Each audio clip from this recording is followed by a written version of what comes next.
Hello, Savannah, and welcome to Candidly Kesha. It's been a while. I'm so happy to have made it through 2020. What a difficult year we all had. But fortunately, we made it. And so as we continue to go through, get through, we hope that in all of our getting, uh, we become overcomers of this pandemic, overcomers of this financial crisis, as well as overcomers in keeping our businesses. Many businesses, local and small in particular, have suffered as well as closed as a result of the pandemic. I'm encouraged as we go forth in 2022 that things will get better. And so I am joining you tonight with a little bit of help and support from ATR, All Things Relevant. I thought it necessary, very, very necessary, to join in with a group who has been intrepid in attempting to frame and form a narrative that is most consistent with all things that are truthful, transparent, and with integrity. We know, I in particular, that our local mainstream media, both television as well as print, can be biased.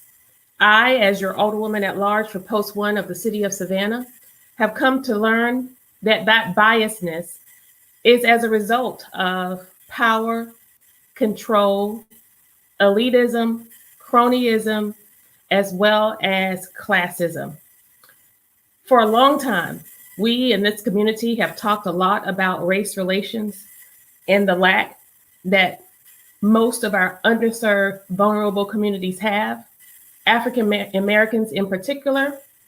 But from where I'm sitting, we see that our white and other citizens are also living in impoverished communities, as well as being among individuals who also have needs. And so what we want to do is we want to continuously focus on equity in our community, equity in our allocations of our city's coffers. It's not an easy task.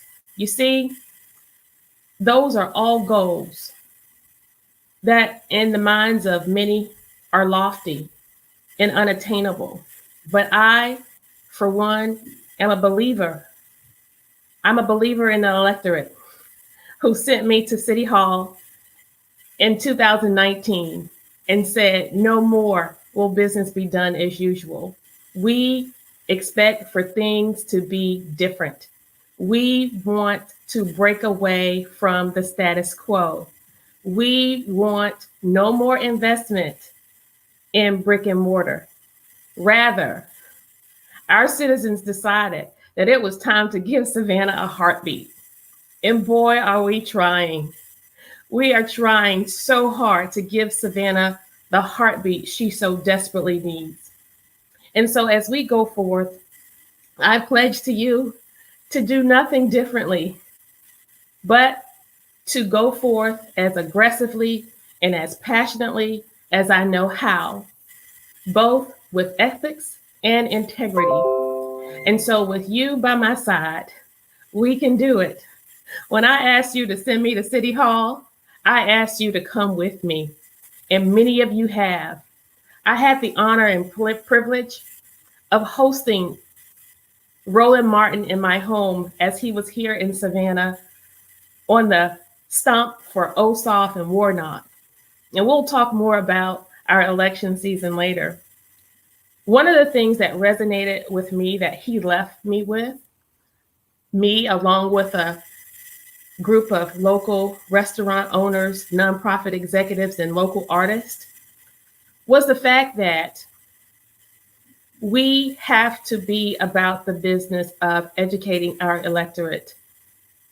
No longer can we just ask people to vote politicians into office. Once they vote us into office, we must encourage them to hold us accountable, and we must be the leaders who are courageous enough and unselfish enough and humble enough to let that electorate know that they are the owners of our local government and what they say goes. Far too long, our electorate has conditioned citizens to believe that you get what we give you, or they will advocate for those things that they think the communities need.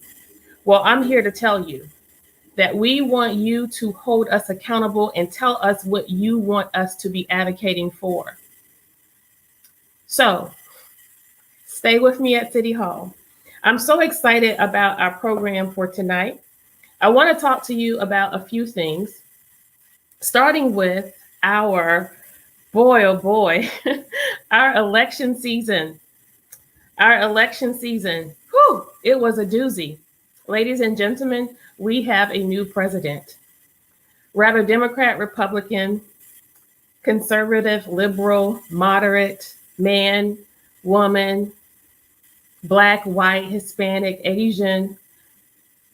We, in record numbers as Americans, collectively did one thing together, and that was to exercise our constitutional right to vote.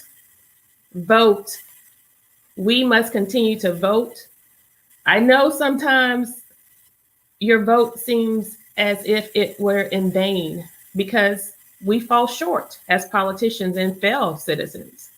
We do not want that to be a factor.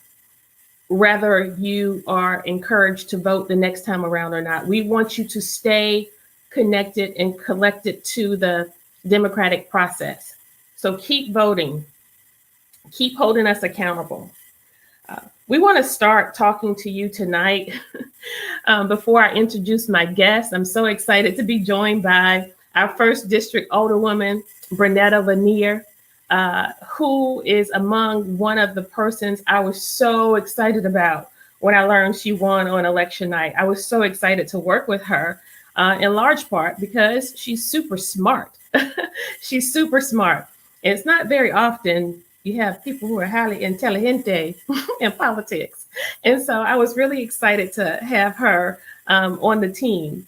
I felt great confidence as she came aboard.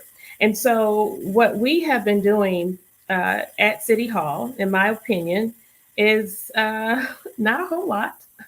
Not a whole lot, particularly where our vulnerable communities are concerned. Nonetheless, we're doing the best we can with what we have. The 2020-21 budget was passed and adopted. I and Alderwoman Alicia Miller Blakely were two alderpersons who did not vote for the budget. I felt that there were key items in the budget that I was concerned about. One in particular was the cut of funds and allocations for our nonprofit organizations. Can you imagine cutting nonprofit organizations who are responsible for undergirding the worst hurt our community experiences?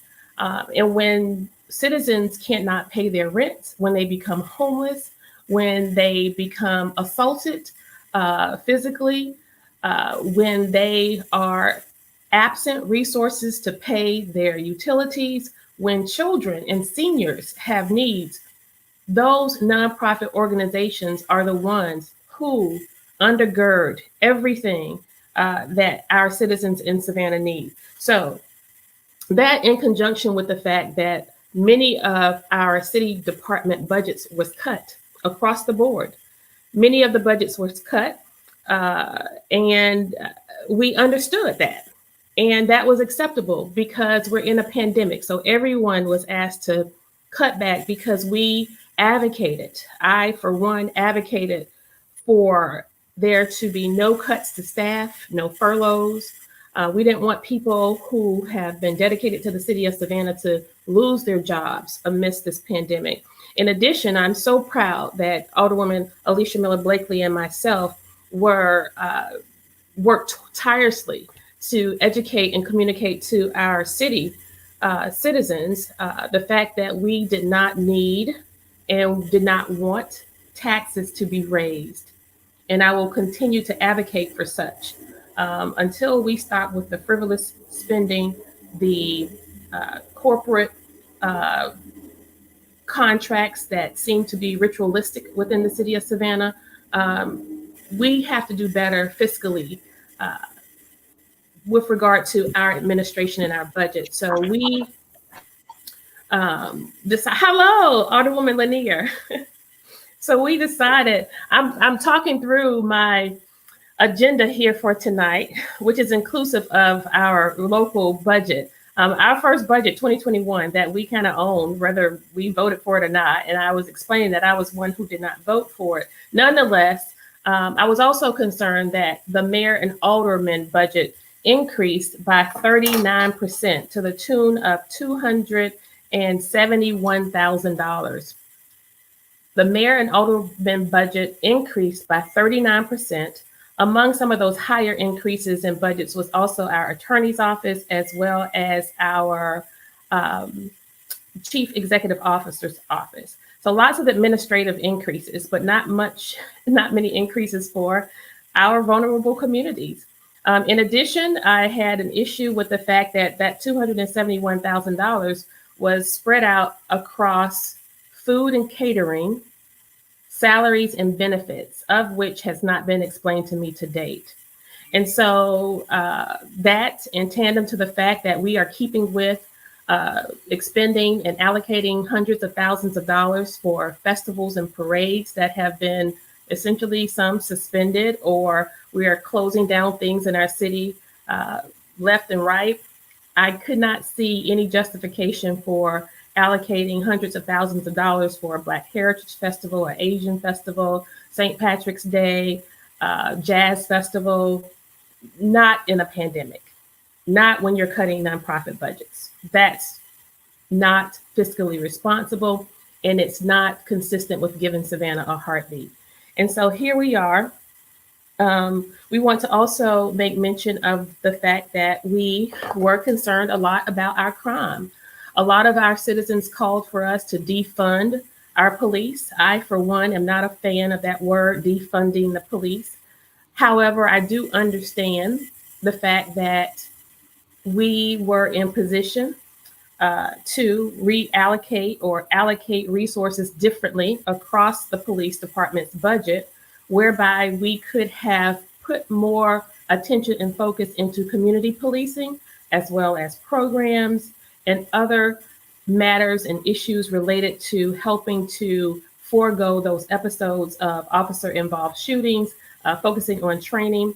And we also want to know that amidst everything that's happening in the nation, I want to know, I want our city of Savannah's finest Metropolitan Police Department to know that I hear you.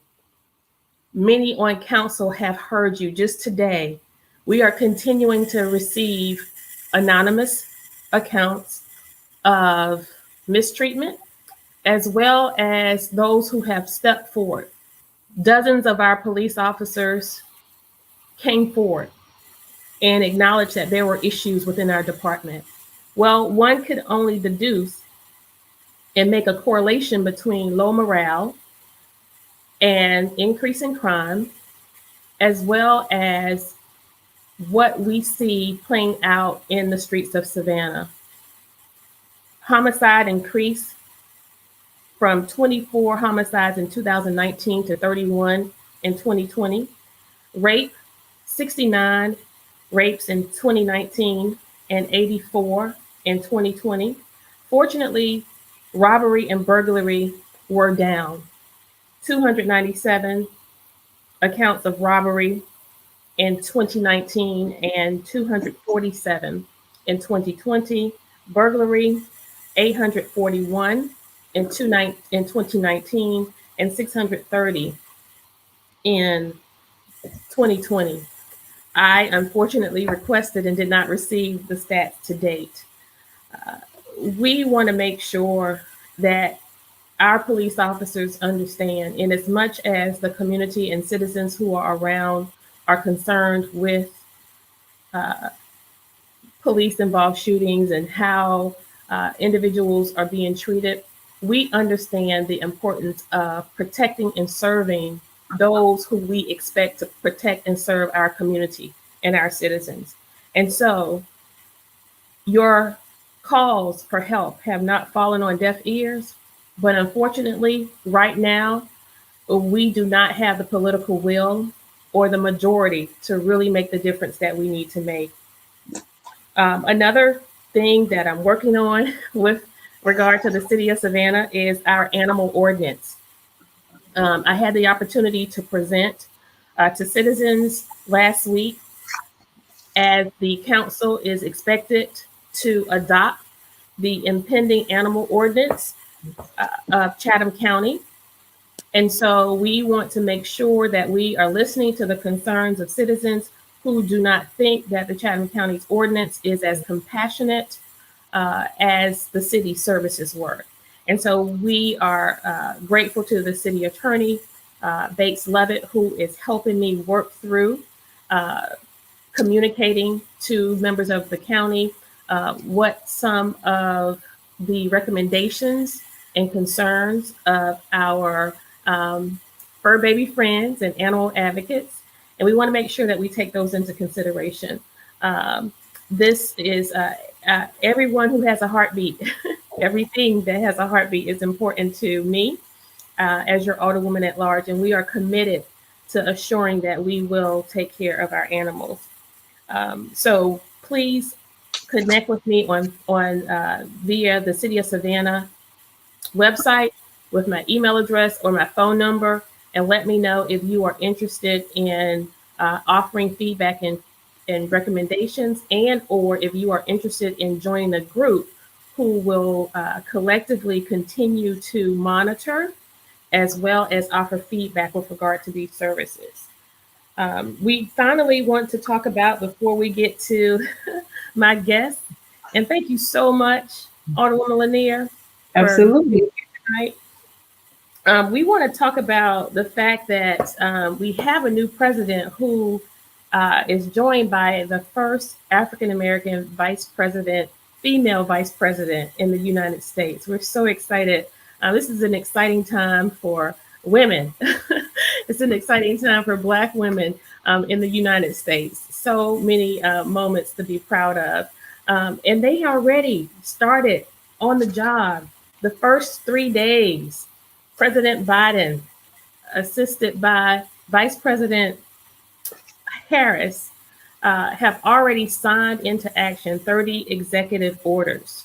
And those executive orders are inclusive of 3 for the economy. One in particular is a reversal of interest of mine, and I can't wait until we implement it here in Savannah.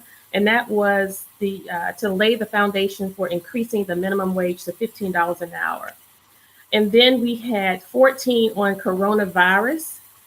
In addition to those 14 on coronavirus, our president has also published the National Strategy for COVID Response and the Pandemic Preparedness. This is a document that's about 118 pages, and there are a total of 7 goals in this document. It's very, very important that we get this. You can download it on the internet and read through it. But those goals are consistent with restoring trust with the American people, mount a safe, effective, equitable vaccination campaign.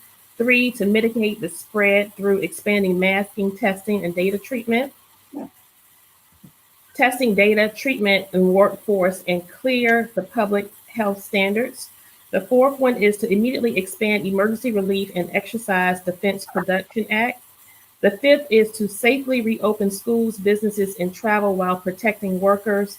The 6th one is to protect those most at risk and advance equity, including across racial, ethnic, and rural and urban communities. As well as our final one is to restore the U.S. leadership globally, advance health security, and build better preparedness for future threats.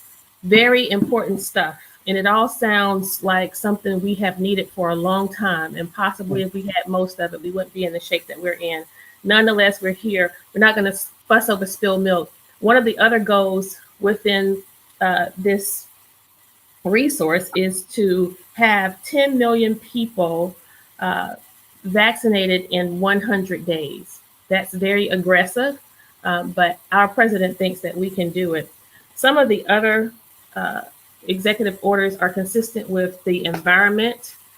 Two that were important to me was to rejoin the Paris Climate Accord.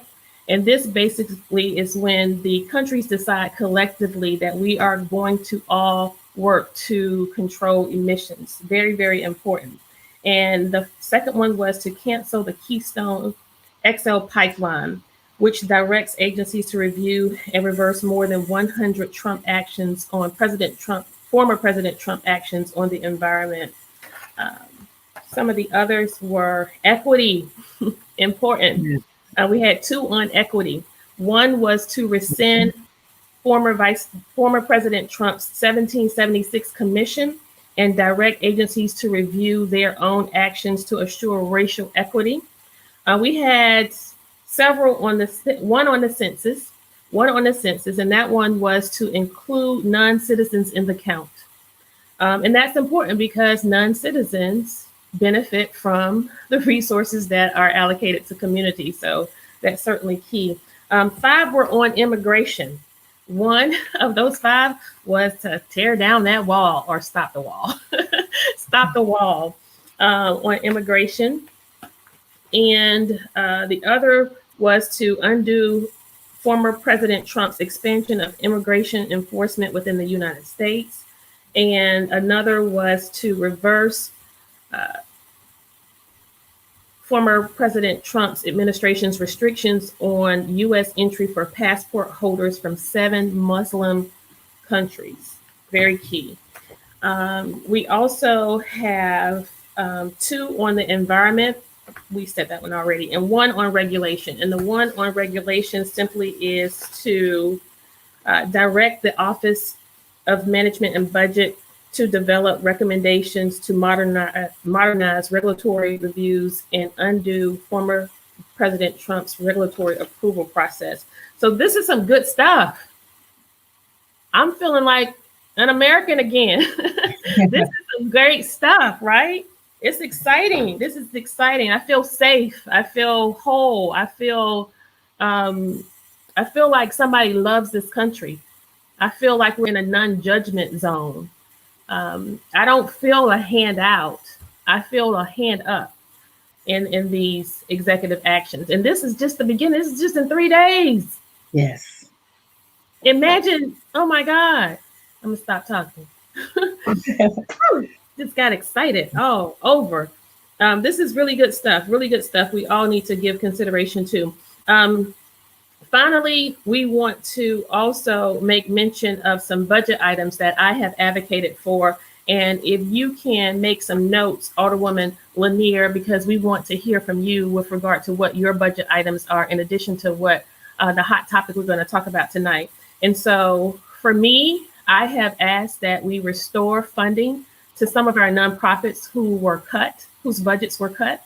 I've also asked for resources to assist me in helping our neighborhood associations who are interested become 501c3 organizations. We want them to gain their nonprofit status so that they can start making application for grant dollars, as well as creating programs within their neighborhood that they need, not ones that we say we need, but programs for their seniors, programs for their children, programs for their greenscapes, whatever it is that community needs. We want them to be able to advocate via the nonprofit status process, whereby they can apply for grants and aid as well. I've also, in addition to reinstituting SIP, Savannah Impact, which helps with recidivism, helps avert recidivism, and helps those individuals who are re-entering our society after incarceration. I asked for an additional $500,000 to help us chip away at that ever-increasing crime that is most unforgivable, and that is of homicide. So we will continue to advocate for that. We are also seeking, through my request, to partner with a nonprofit organization called Beyond the Bell. And Beyond the Bell will work with me on an initiative to create more responsibility among our bars and liquor serving establishments when it comes to alcohol use and consumption, so that we are averting such crimes as rape and sexual assault, as well as controlling underage, averting underage drinking and DUIs. So those are just a few things that we have worked on through the budget process, and we're hopeful that it won't fall on deaf ears.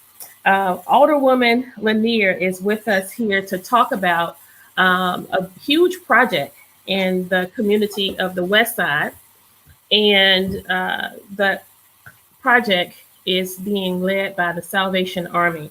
And I want to, for full disclosure, acknowledge that we have managed a shelter program in this city. I actually built the shelter, and I've gone through this process of seeking approval from residents as well as the City of Savannah and the Metropolitan Planning Commission. So I'm sensitive to this, very sensitive, but I'm also very knowledgeable. And so Alderwoman is going to talk to us a lot about placemaking and space making, economic drivers, all of those things that she's so well versed and educated. And, you know, Alderwoman, you're not a novice coming to City Hall. Tell us a brief bit about your background and your experience, and then let's just delve into possibly what some of your budget items are, and that will be a soft introduction into our topic for tonight, being the Salvation Army.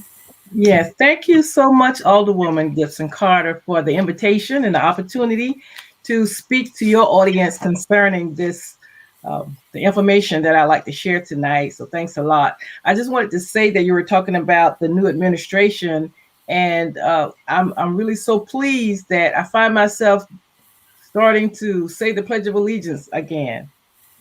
You know, because I had such a difficulty at one time watching what was going on in our country and pledging my allegiance. But now I'm hopeful, and I'm ready to embrace the creed of our country and move forward.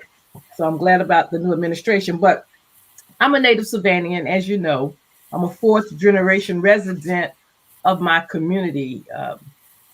And I have served 2 times as the president of my neighborhood association here on Hudson Hill.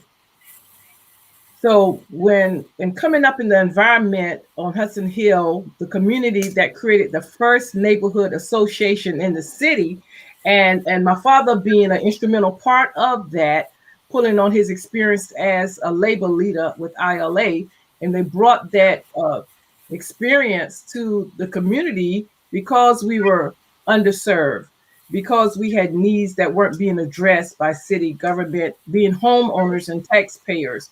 So they created this organization, and you know, right now Savannah is notorious for our neighborhood organizations, but the one here on Hudson Hill is the first. So I grew up in that environment, being taken to these meetings from a small child, and in attending an HBCU, getting that type of experience in political science at South Carolina State, and my master's in public administration at Savannah State.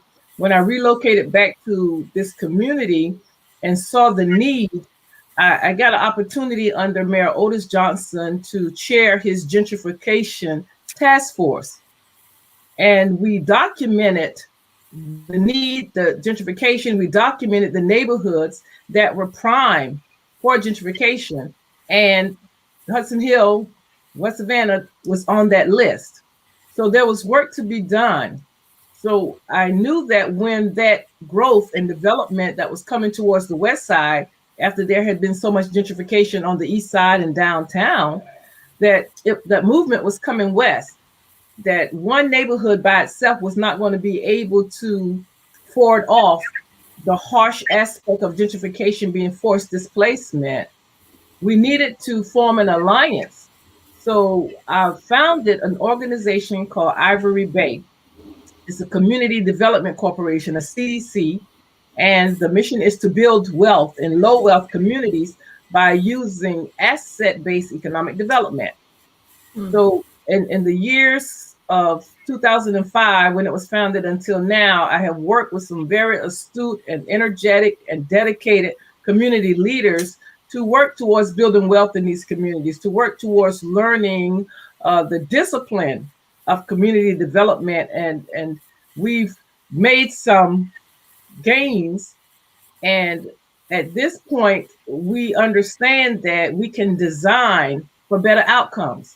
I often say that our communities do not fail because of what we do. Our communities fail because what has been done to us.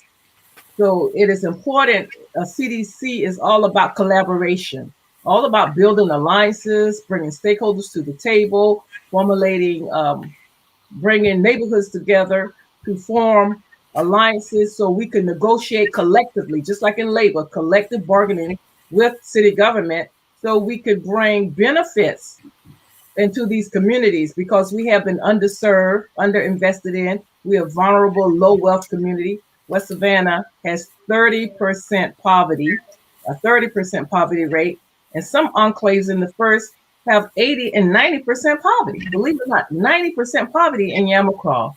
And that poverty was used to qualify for an economic development tool called a state opportunity zone.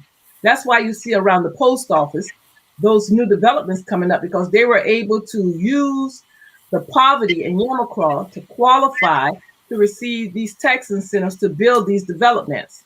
Wow. So that is the landscape of what's happening on the west side. And since we have seen how gentrification, the negative aspects of it, has pushed Black people out of certain areas and increased values of properties, then we learned from that. We learned from that and know that it was going to be critical to create policies that protect people as this growth and development comes west. The elders that I was raised under, they advocated for an investment, because public investment attracts private investment. And there had been no investment in the West Side Corridor from Hudson Hill to Tatumville, no investment. So we needed to make sure that the growth that was coming, that we welcome with smart growth and development, smart growth in the sense that we created policies that protected people, that some of that wealth would end up in the hands of the people that live in these corridors, so they could create wealth in place, like agent in place, create wealth in place, because the pattern had been to push low wealth people out so higher wealth people could come in to receive the benefits of development. So that's something that we had to stop, and there are best practice models that we can follow and some that we can create in order to protect the citizens who are the primary civic stakeholders in this corporation called Savannah, Georgia. And that brings us to your arrival at City Hall. Because of all of that experience, your knowledge, and your education, I'm sure you were driven to run for office as a result of what you saw not going on around you, but what was not going on around you. And so, in addition, I think it's important that we point out the fact that your commitment is so much so that you are still a resident in that community, despite some of that lack that surrounds you. And I was listening to a couple of the stump speeches of now Senator Raphael Warnock. And one of the things he said, one of the stories that he told some great stories, was one where he went to the Capitol to advocate for, I can't remember exactly what it was. Nonetheless, in his passionate advocacy, he was escorted out of the Capitol by police, and I think subsequently arrested. And when I heard that story, I immediately thought of you and my late friend and your dear friend, Victor Cooper, who were escorted out of City Hall because of your passionate display of advocating for your community. And now to have you come and take the seat of the person who actually had you escorted out. Well, Won't he do it? Won't he do it? We in our Ivory Bay Community Development Corporation, we had a vision for a community market and an entrepreneurial center. We know these were the needs of our community. We needed that to help build the wealth piece. Mhm. We were, as members of the arena committee, we were really trying to push to get that concept into the plan. And we weren't being heard, and we were being very much disrespected as neighborhood leaders. And so we were invited to a meeting at City Hall, and we showed up, and we went there specifically to advocate for the market piece. And before the meeting was started, we were just asked to leave, and the police officer there escorted us out of City Hall. Now, then there was a big meeting at the Civic Center to discuss the arena and the Canal District, and we weren't being heard, so we needed to be seen. So we went there with a group with our picket signs, and we paraded around that meeting inside of the Civic Center ballroom. And the next day I got a call and said, well, what do you all want?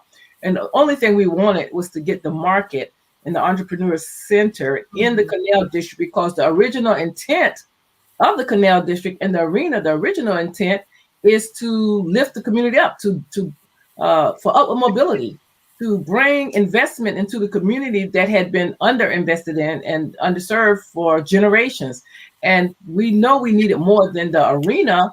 The arena in itself could be the opposite of what's expected and that catalyst to push us out, but we need the policies in place, and we needed that market. We need fresh food. We need an opportunity for young people to start businesses and incubator spaces, and to get lessons on how to conduct their businesses properly as far as taxes, inventory, and those things.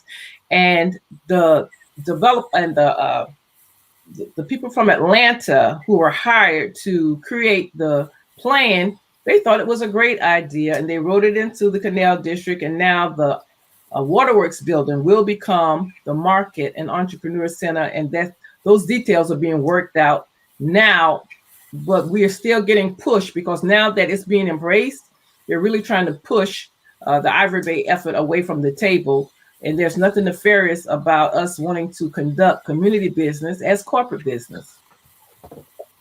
Interesting. And so now we arrive at this place and space where there's somewhat of a threat to the corridors of the West Side with the impending petition for the Salvation Army.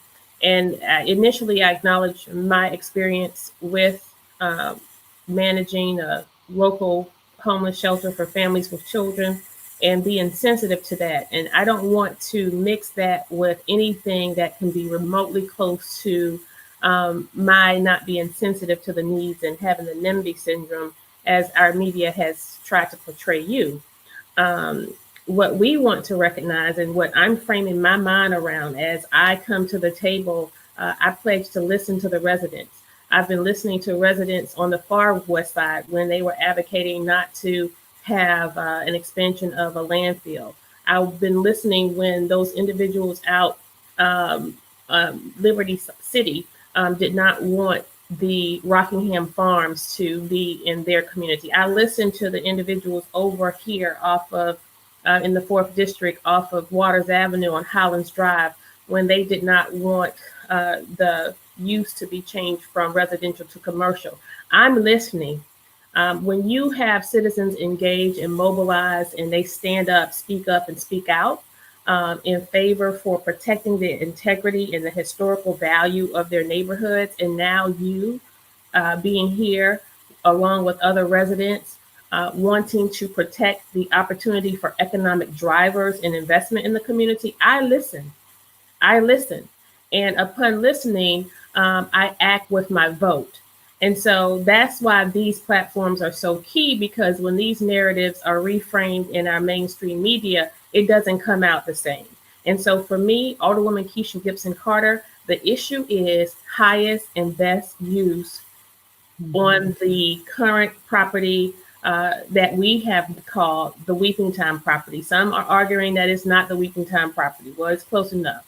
I mean, it's where the world's largest slave trade sale took place. Tell us about the historical value and nature of that property. And then let's talk about the project that the Okay. Salvation Army is proposing, which I wish them great success in developing this much needed facility, just not in this location. Thank you. Absolutely. So we have to do a better job as leaders and planners of creating spaces or designing for outcomes. And those principles work and we apply those downtown, but we have to also apply those in the neighborhoods. And in economic development, and keeping with our community development corporation, we embrace asset-based economic development, and that's a bottoms-up approach. It's resident-driven, citizen-driven, asset-based economic development. And in asset-based economic development, you have to identify your assets, your community assets. You could have cultural assets, historical assets, you have your human resource asset. There are all kinds of assets. So you need to do an asset inventory in these neighborhoods to decide what your assets are. And one of the major assets that we have in our community is the Weeping Time property. And yes, the Weeping Time property in its original state did include the property in question. The current configuration has changed those properties and has Brock Elementary School on one portion. For Lily Street, the Bartow piece is one portion. The fire department is on one portion. The old Bartow Homes was on one portion. And the largest portion, the Bradley Lumber Company, is on it. But the original Weeping Time property included all of that. But most of it was taken out by 516. When the highway came through during the 50s and the 60s, when they had urban planning all over the United States that interrupted Black neighborhoods with this highway system. So that's what you see there on Augusta Avenue. And so now the part where Barkerwood is not considered the Weeping Time property because Bradley Lumber is the largest part that's left intact. Now, that's an asset. And in the conversations that we've been having in the community, what we are experiencing is a clash of two visions. We have the visionary people, the generational people in the community who want to follow me and build wealth and build up and create upward mobility opportunities. Then you have people that is probably so downtrodden and have been dealt with in a way in which they think that the highest and the best use of that beautiful piece of historic property is for a homeless shelter. Do we need a homeless shelter? Yes, we do. Do we need transitional housing? Yes, we do. Is the Salvation Army an organization that has a great mission? Yes, they are. The point being made is that this historic piece of property that can be an asset to our community, that was the site of so much tragedy and devastation, where it rained for days as these people were sold on the block. 429 men, women, and little baby Valentine, 9 months old, was sold on the block on this property, that these days we should be able to use that property for our upliftment. Yes, it is owned by the Housing Authority and HUD has a model of housing called the NN model. It's the neighborhood network model, in which it will have affordable housing. It will have a retail component that's a job generator, and it has a technology training component. And that's a HUD model. We would love to have that. We welcome that development because it will bring community benefits. It will bring benefits to the people that not only will live on the property, but for the entire Greater West Side. Now, another thing about that property, there are 3 neighborhoods in Greater West Savannah. We have the West Savannah community, the Hudson Hill community, and the Woodville community. And right where those 3 neighborhoods come together and meet, right in the heart of our community, you will find this Weeping Time and Bartow property. So are we saying that the best thing we could put in the heart of our community is a homeless shelter? And not, we have some transitional housing in the community.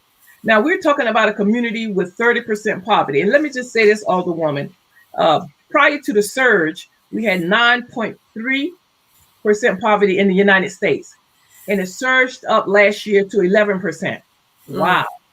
In the state of Georgia, prior to the pandemic, there was 13.3% poverty.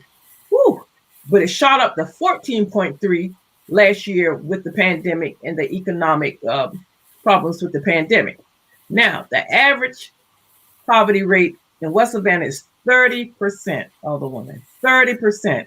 And we want to put a homeless shelter and transitional housing that are very impactful, that is a dense development on top of that, and it will not offer benefits that spill over into the community. This is a single family residential community that's 155 years old. We weren't really designed, we morphed from the Royal Valley slave plantation into the neighborhoods that you see there. It was municipal farms after slavery, and the people were sharecroppers. Our people were sharecroppers, and they worked so hard and diligently, they were able to purchase these properties that we live on today. And so we're still here, and we want to continue on our watch to improve and change the trajectory. I saw that as being my mission as going to council, because we were going down there, but I'm the type of leader who want to lead us up here. And I'm not going to tell my people that the best thing that we could do is put a homeless shelter in the heart of our community. That's an asset that we have been talking about developing into maybe a museum, a restaurant, and in order to create opportunities for job generation and for residents and citizens of the entire Savannah to build themselves up. And so we did not do the work, the due diligence in the beginning, and study Savannah and bring the professionals together to decide where would be the best place for that homeless population, where they will be near their social resources that they need. And now we want to put them on Augusta Avenue, further away from all of those services, mostly around Wheaton Street area. And then now there's another barrier of them having to catch the bus to get anywhere or get back downtown where they are right now. So our problem is that placement is off. The placement, place-based designs. And we've been talking about different areas or different properties that might be more conducive and will not be on a historic sacred ground. That property is very sacred to us, where our people were sold and on the block. And we want to use it now for something good. Our vision, those people who have made a decision to place that shelter on this sacred ground, they don't live in this community. Most of them don't live in Savannah. But they say in the meeting I attended, they said that there's nothing over there, where we are over here, been here for 155 years. And we also want to make sure that that homeless population is in a location that services them and they could reach their services better. Right. And that's one thing when it comes to nonprofit management. You want to make sure that you are focused on accessibility. Accessibility, not just for your service, but accessibility for services that your clients may need. And with regard to individuals who are temporary displaced or those who are facing chronic homelessness, they need things such as healthcare. They need job search assistance. They also need the services of the Department of Family and Children's Services. Absolutely. And so those healthcare services, those services that are going to aid them in overcoming and coming out of homelessness are all within the downtown, midtown corridors. And so to add that extra element of taxing them with transportation restrictions is another thing that's not feasible. But as opposed to getting bogged down in that, because when my pastor often says that the greatest enemy of direction is distraction. And so what we want to focus on is the issue at hand. And the issue at hand, Alderwoman Lanier, is greatest and highest use. Yes. That's where our focus should be. And that's where the focus of all of us on council should be. what is the greatest and highest use of that property, not for Savannah, but what is the greatest and highest use for that community that has been undisturbed for decades?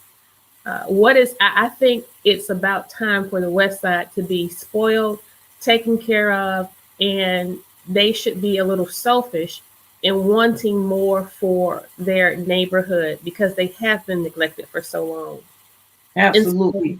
so, we make a commitment to you that we are supporting those who are in the majority in that community who do not favor this.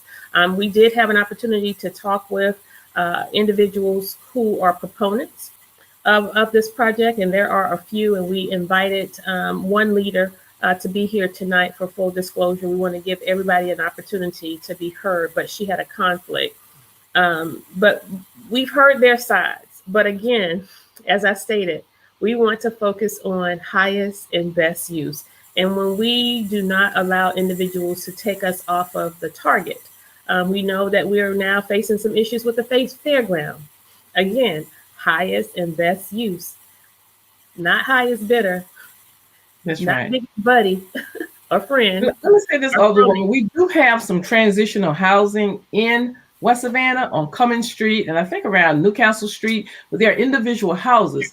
Being that we have so much poverty, the 30%, we could absorb those individual houses here and there. Mm-hmm. But it would be very difficult for us to absorb the impact Mm-hmm. of a congested, compact development for homeless in this transitional piece, especially when it does not isn't designed to deliver benefits back to the community. Our Mm-hmm. community is vulnerable, it's low wealth, it's marginalized, all those things.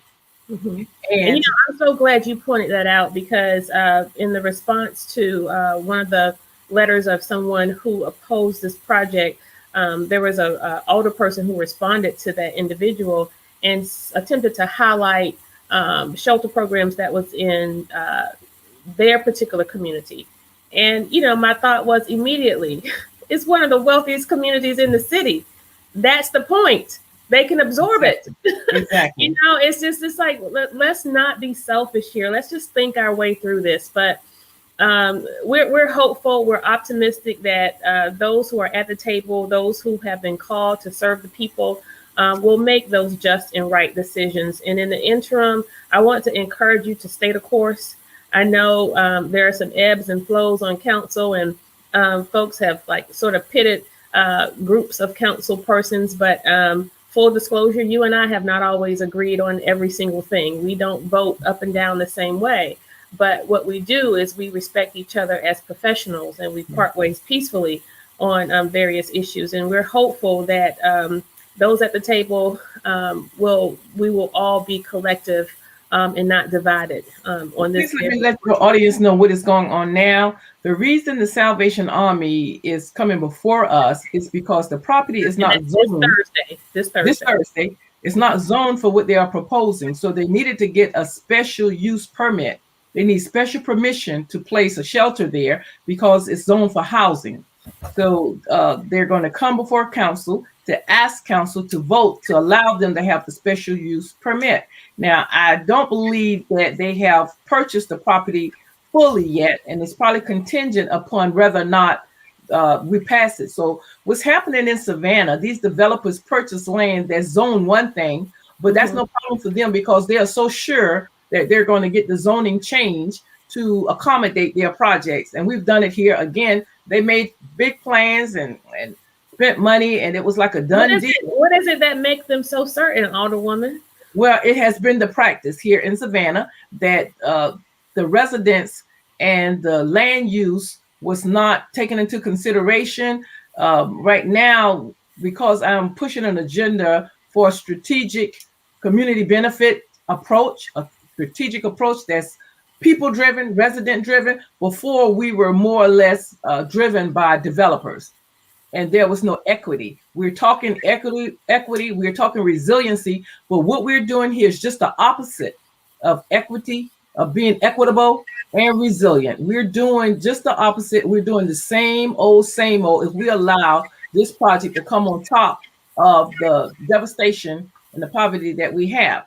So we talking a good game. We want equity, we want resiliency, but we're a fragile community, and this could break us. And so I'm Yeah. really advocating for the people that voted to send me to council so we could create something that's going to be a huge benefit to the community so we could build wealth. We are a low wealth community now, but we don't want to remain one forever.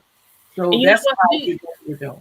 And we want to bring these points out. And while we were talking about low wealth for the West Side, we recognize that there are issues related to all sorts of matters with regard to zoning all over Savannah. I want to give you an opportunity to respond to at least two of the questions, and we're going to close.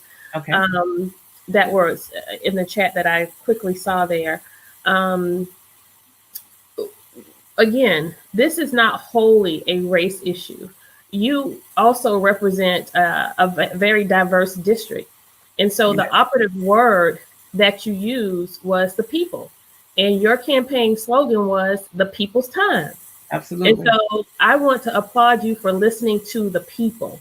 And you stay the course. You stay the course. So someone wanted to know more about the protest schedule for tomorrow. I'm sorry, I don't know when it is. If it's tomorrow, I think there's another one for Thursday as well, because that's actually when the city council meeting is, and you can tell us what time that is. But also, someone had a question about MPC. So does the city council solely approve these requests? But I think the MPC already approved this, and now it comes before council. Is that how that went, Alderwoman? That's correct. So tomorrow I'm doing a press conference at 1:30, and from 1 till 3, there will be community members out front protesting in front of City Hall. So I encourage folks and I invite folks to come down and stand with us so we could stand in solidarity on this issue to try to encourage council to vote no for the special use permit so we could go back to the table and do the negotiating that should have been done probably a few years ago on the front end. Now, when we talk about the MPC, I'm a little bit taken aback by the MPC being professional planners. I've been working with planners now for years, and to suggest that this type of development and the impact it will bring to be placed on a community with this amount of poverty is unheard of. We would never probably do this in other areas. We would be more measured in how we do this, but they made a recommendation. Just like a couple of years ago, they took a residential piece of property on Hudson Hill and allowed a developer to change the zoning to industrial use to put a high rise right off of Bay Street. Go figure. But that's wrong. So again, they recommended that we give this special use permit to this organization. It's like a David and Goliath type ordeal. And now it has to come to city council. So city council could approve it or disapprove it. And we can do better. We need to sit down and negotiate and study and bring the right people to the table to come up with the more conducive alternative location. I thought we had done that because Dooley Avenue is being suggested as an alternative site. It doesn't impede onto a neighborhood particularly. It's not a sacred historic property like the Weeping Time property. And the shelter was already existing there, the state shelter there, the correctional shelter there on Stiles Avenue. It's just in the rear of that. So when I shared that with the residents who were against this project, they embraced it and were very happy that there was a viable alternative. But I found out today that there's some cost associated with bringing that land up to par, maybe some field dirt that might cost in maybe a couple million, and that's unfortunate.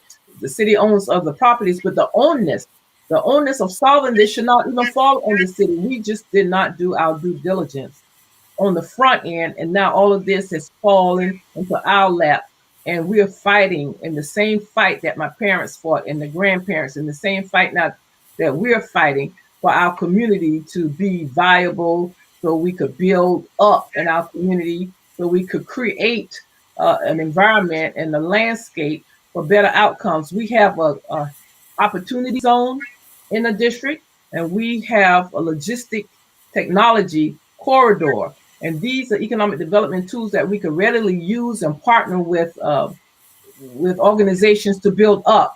But we're always having to fight these kind of fights of just trying to keep bad development or incompatible development out of the community. And right now, this development is not in keeping with smart growth and development. Mm-hmm. We say these things downtown, they sound cute, but we're not applying ththose concepts when it comes to this low-wealth community. Right. And that's the thing. It's also very painful. I think there's a lot to be desired. I should say that there is a lot to be desired. And as painful as this is, we are so grateful for your intrepid spirit and for your tenacity and your willingness not to give up and give in. This, I don't know about you, but this is the hardest job I've ever had. Yes, ma'am. And I don't feel no ways tired. I'm going to say it until it manifests itself. You were chosen for such a time as this. Yes, you keep telling me that. You keep telling me that. And so I recently was asked to imagine this. Savannah Morning News had someone reach out to us to ask if we would write an account or respond to 4 or 5 questions that was inclusive of what do we feel like our accomplishments were? What do we feel like was the top among the actions that we took? What are regrets? So forth and so on. You really think I'm going to respond to that? No, I'm not. That's why All Things Relevant Media is on the scene, and we're so grateful. Yes. And they too will be having pretty soon an electronic newsletter. And so we no longer will have to rely on those entities. And so we know that a lot of what they did is sensational. And it basically is to form a narrative that the establishment wants directed. And so a lot of what happened last year and kept me in the news, I think when people clicked on me, the algorithms must have said, if you put her name in print, people are going to click. So I'm thinking about not giving them anything to click about. We're going to figure out how to do that strategically. But in the interim, those pieces came into play primarily because of our advocacy against raising taxes. In tandem, we had a failed city manager search. We also were advocating for a hotel motel tax. And we made a big stink out of the fact that the CARES Act funds that were allocated were misappropriated. And somebody asked about the millions of dollars that came to Savannah for homelessness. Well, 1/3 of that nearly $3 million went to one agency. Unfair allocations. Unfairness in the fact that of the nearly 50 businesses, only 2 African-American businesses received funds through the CARES Act. So those were atrocious issues that we had. And so we know that our fight is for transparency and for ethics and the behaviors and the decision making. And that's what we want to continue to do. We also want to remind people that we are now connected to All Things Relevant Media. I'm so grateful to our intrepid community citizen, Mr. Julius Hall. I'm thankful tonight for the quick actions of Alicia Ayres Scott and Miss Natasha Scott, who I haven't met before, but we're so grateful to you for your help and support. As you can see, I need y'all. I need y'all, and we're so grateful. You can subscribe to All Things Relevant, ATR Media, on YouTube. And you can also like and share on Facebook. We want to also acknowledge that there is a lineup of shows that will be posted later in my feed, starting tomorrow with By Us, For Us by our intrepid Alderwoman, Alicia Miller Blakely, who gives it to us straight. I'm not going to say that other word she usually says. But we're so grateful for her transparent truth and for her authenticity and integrity in her sharing with our community. This platform is important because we will not frame a narrative. What we will do is we will guide the narrative and we will share it to you just as it comes. The internet, once again, is undefeated. because we're here and we have these platforms. And so we want to remind you as we close to be safe, be safe, be safe. More than wearing a mask, wash your hands, physical distance. Don't social distance because we need to have social interaction and engagement. So just physically distance. We can still communicate with each other. We also want to make mention that last week we honored nationwide. We honored those individuals and the families whose lives were lost to COVID. There was a National COVID Memorial Day on January 19, and our hearts and prayers go out to those families who are still mourning those lost. And so, once again, Candidly Kesha is all yours, Savannah. We look forward to talking with you again on Monday. And it's important that I make mention that Alderwoman Lanier will be with Alderwoman Miller Blakely on her show tomorrow. This issue that she is dealing with is so dynamic and it encompasses so many moving parts. And I can sit and listen to her for a full hour and still not get the full scope of everything that she has in her head in terms of the knowledge. But it's also very interesting. Stay with us, Savannah. Good night. Thank you.